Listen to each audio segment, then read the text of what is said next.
I'm back over here at Harrah's Cherokee Casino. I told you guys a video would be coming. I wake up this morning on day 2 with an apple and $700 in chips.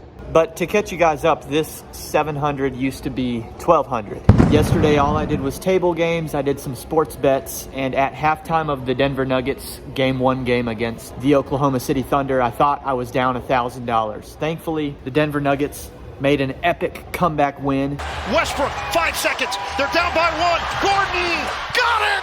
The Nuggets steal Game 1! And I was able to cash a plus 360 sports bet ticket that I thought was done for. So instead of being down a full $1,000, I'm only down $500 right now. And that gives me a chance to play this morning on the stadium table games. And here's the plan. I've got $700. All I want to do during the course of this video is run that back up to about $900 or $1,000. It's going to be a multi-part plan. We're going to start on roulette. We're going to try to win $50 on a color. Step 2, we're going to go to baccarat. We're going to bet a 4-2-1 strategy, betting 4 $25 chips on player, 2 $25 chips on the banker dragon, and 1 $25 chip on tie. It gives us multiple hand outcomes to potentially profit. There's only a few banker winning scenarios in which we would lose 175 per hand. I'm gonna try to run that strategy until it feels right, and then we might play a couple blackjack hands at the end to close it out. If I can run this 700 back up to 900 or 1,000, we're gonna take that money and bet it on the Boston Celtics to win the East. They just lost last night against the Knicks. I think they're gonna bounce back and still represent the East in the finals. Considering I thought I was already down 1,000, if I can rescue this and leave this morning with a potential 1,500 or so winning ticket on the Celtics, I'm gonna call that a win. We've got to start with the $50 win on roulette first. I don't know why, I had a dream, something's telling me, bet on red.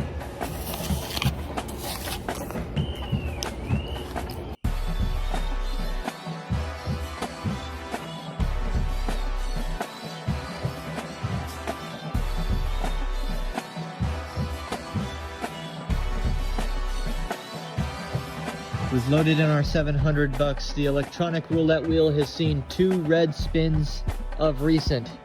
That doesn't change my plan. $50 on red in honor of the apple. The ball's in motion and it drops 28 black even. That's an opening bet loser. It doesn't change my plan though. This time $75 on red. We search for redemption. We love red on this channel. We vote red, we wear red hats, and the red 36 drops for a win. We're now up $25, one $25 win away. Look at all these spins, all high numbers of late. All high numbers and zeros. We're gonna bet 1 through 18. We're due for a low number. A win on this spin completes step 1. Ball drops 16. That's all we need to see. We're up $50 early, and we can move on to step 2, electronic baccarat. Here we will employ the 4-2-1 strategy previously mentioned. 4 $25 chips on player, 2 on the banker bonus. Wait a second. For some reason, it will only allow me to bet $25 on the banker dragon. I wanted to bet 50, so this kind of messes the plan up a little bit. We still also have $25 on tie just in case.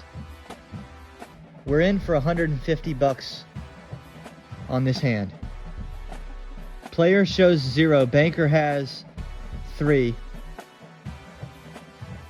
Player increases to 1, banker also needs a card. Banker increases to 7, so we get a win on the banker dragon, 4-1, $100.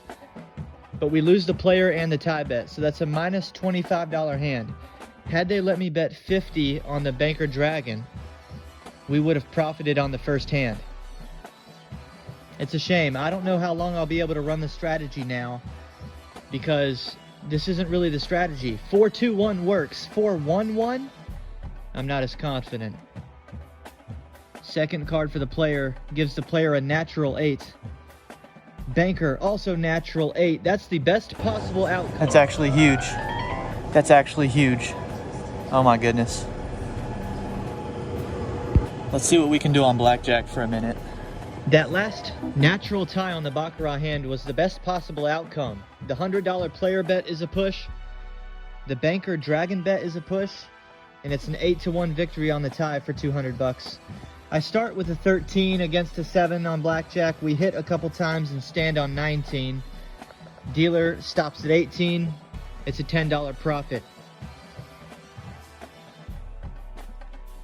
Second hand, let's go in for another 10 bucks. I don't want to get greedy and risk the entire bankroll here. We get a 12 against a 6. That's a stand. We hope for a bust, and we get it. Face card. We're now up 20 bucks.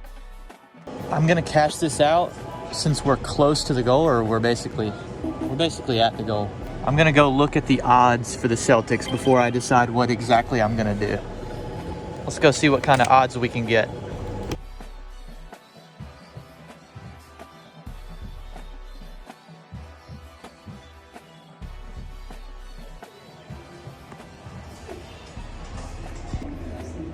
NBA futures conference winning odds. They've got the Celtics at -110 right now, down 0-1 to the Knicks.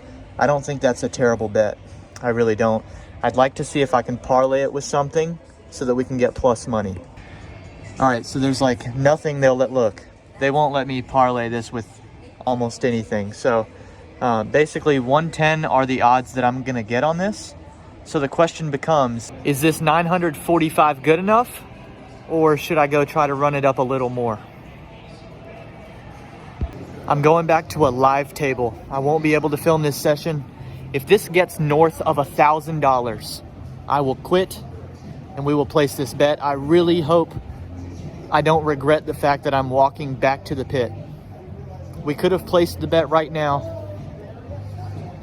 I hope I don't regret this. You know, it's pretty rough when all you need is 55 bucks for your goal. So you start off by betting table minimum $25 hands, and all you need is one win followed by a blackjack or, you know, one winning split with a double included, and you're there. And you just don't get it. So you're losing off the top, and all of a sudden you find yourself betting $100 hands to try and claw your way back, and you end up with, well, let me just do a reenactment for you. In the session's most pivotal moment, I'm playing two hands at once, $100 each. I'm given two different tens. The dealer's up card is a deuce. They're obvious doubles, and I don't play scared. It's a $400 profit hand if all things go to plan. And I'm rewarded for my play with a 20 and an 18. But then comes the all too familiar dealer 4-card 21. Given I was already down for the session, there would be no coming back from this. My $945 was now zero. I had to walk away, gather my thoughts. Thankfully, I met up with fellow gambling traveler I'm Not Joe Buddy 12 on Instagram, and he gave me some encouraging words. I have nothing else waiting for me but the hotel elevator. That was a disgusting loss. It's not going to matter if the Celtics don't end up making the finals, but if they do,